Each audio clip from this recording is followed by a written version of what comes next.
the 2019 Burton Process Off Axis. Where is it?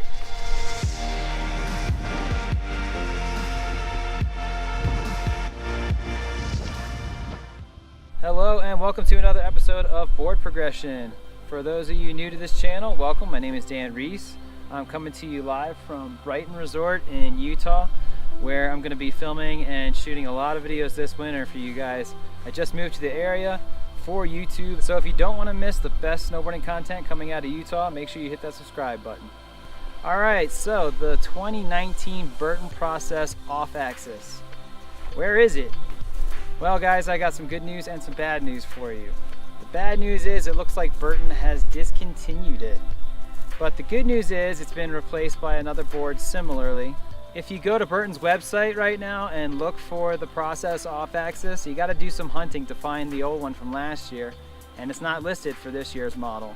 And recently I spoke with someone who worked for Burton last year, and they said that they are officially discontinuing the Off Axis, which is kind of a bummer. It's been a really great board. I've really enjoyed it, but I'm glad I got last year's model while I could. I have been told that the board that's pretty much replacing it this year is the brand new for 2019 Free Thinker, which is basically a true twin tip version of Danny Davis's Deep Thinker. So if you're a fan of that board at all, but you want something that's more pure freestyle twin tip, it looks like that might be a good option. Since I spent all last season riding the Process Off Axis, I thought I'd let you guys know my final thoughts on it, and if I'm going to be looking for something else in the future since they've discontinued it. Also right now, it may look like there's snow on the mountains here, but there really isn't anything rideable here. The resorts here have not officially opened yet, unfortunately. We had that great storm in the middle of October, but after that it warmed up and the rest of the snow's kind of gone to rot now, unfortunately. Fingers crossed, we're into November now and the weather's changing. It's getting colder again, and we should be starting up the season real soon with another big winter storm. Alright, so here we have the 2018 Burton Process Off Axis. I really like this board, guys.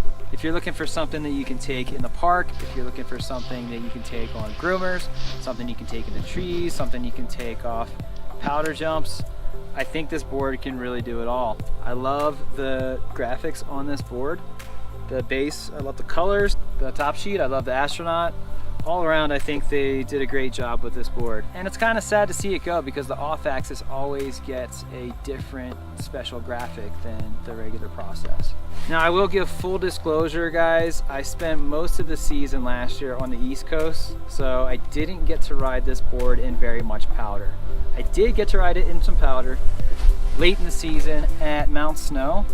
I went to Carinthia in early April and they got about 4 inches of snow overnight, and I got to ride it in 4 inches of powder, which was awesome. It handled great, but I have not really ridden in anything deeper than that, unfortunately. I was able to ride here at Brighton once last year, and they had about 3 inches of snow the day before, but by the time I got here, most of it had been ridden on, so there really wasn't a whole lot of powder. That being said, it handled great everywhere I took it. I took it in the park here, I took it on the groomers, I took it through the trees. I even found the spot, JP Walker and Jeremy Jones's hidden training spot here at Brighton, and I took it on a couple of wooden features, which is pretty great. I love the way this board turns. It takes some getting used to in the beginning because it's asymmetrical. That's why they call it off axis.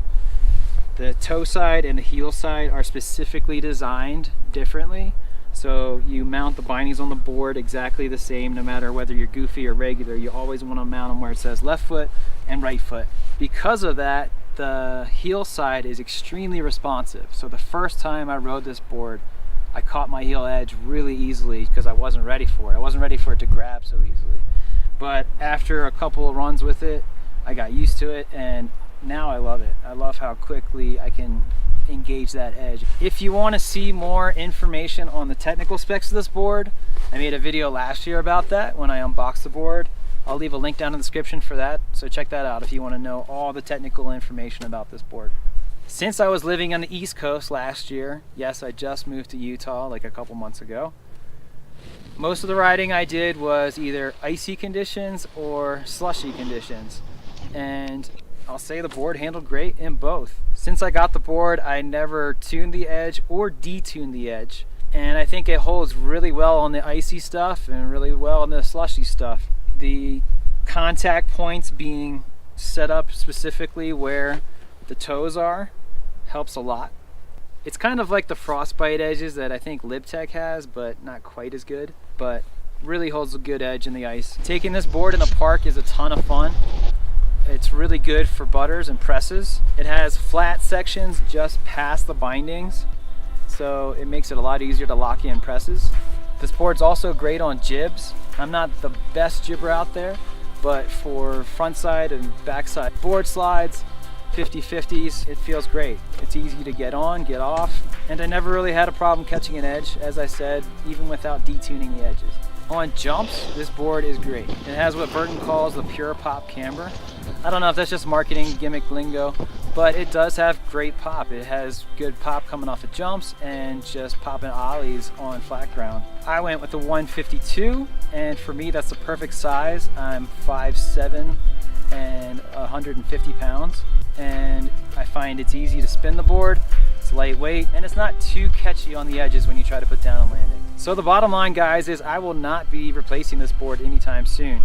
As I said, I really need to test it out in some deep powder, and believe me, riding a snowbird this year in Brighton, I'm gonna get the chance to do that. I know, just give it some time. It is a little bit unfortunate that Burton decided to discontinue the off axis. If you find one of these boards still floating around somewhere, guys, especially if it's on sale, grab it. You will not be disappointed, I promise. That's gonna do it for this video, guys. Thank you so much for watching. Unfortunately, we're still waiting for the snow here to come back. I'm sure it's right around the corner, so stay tuned. The next video is either gonna have skateboarding in it or snowboarding, and I hope you enjoyed a little bit of the footage I had left over from last season in the meantime. As always, guys, keep progressing in everything you're doing, no matter what it is. Please, please subscribe. It means the world to me. It's how I'm making these videos. And leave a like and a comment, and we'll see you guys real soon. Pray for snow, all right?